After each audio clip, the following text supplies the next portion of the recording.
Michel Sardou a quitté Paris. Pourtant, il y a habité un somptueux appartement dans un quartier bourgeois, avec une décoration très soignée. Florent Baraco en parle dans son livre Vérité et légende, édition Perrin. Michel Sardou possède quelques biens immobiliers bien situés. Ainsi, il a récemment mis en vente son manoir normand.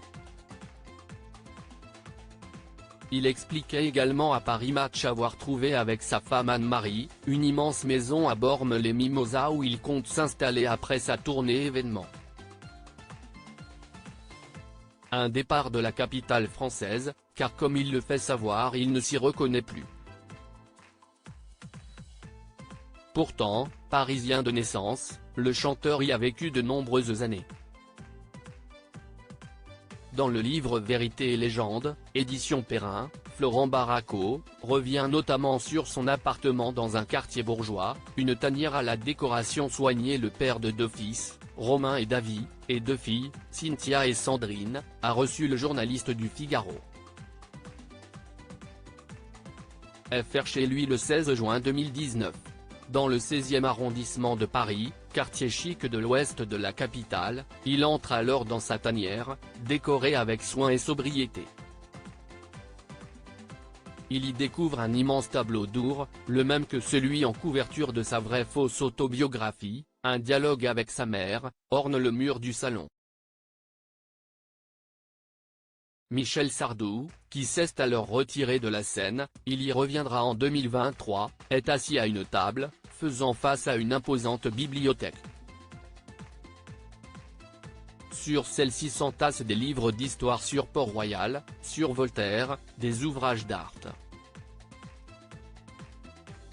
Une maison dans le Var avec une vue à couper le souffle, mais ce charme qu'offrent les appartements parisiens ne semble plus toucher l'ours Sardou. Et désormais, si est-il le calme et l'isolement de cette maison à Bormes-les-Mimosas qui le séduisent. Une demeure que Like Radio dévoilait en exclusivité. Des photos qui témoignent de l'immensité de ce bien immobilier qui va accueillir le couple Sardou. Michel et Anne-Marie pourront y profiter de sa salle de cinéma et son port privé. La superbe villa aux murs de pierre a l'air de donner sur une vue à couper le souffle, au-dessus des plages de sable fin et des falaises escarpées.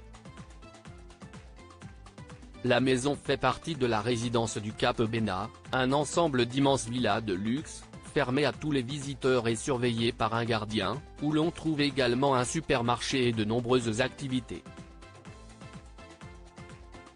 Luc Besson posséderait une maison depuis plusieurs années, et devrait donc être prochainement l'un des voisins de l'interprète des Lacs du Connemara.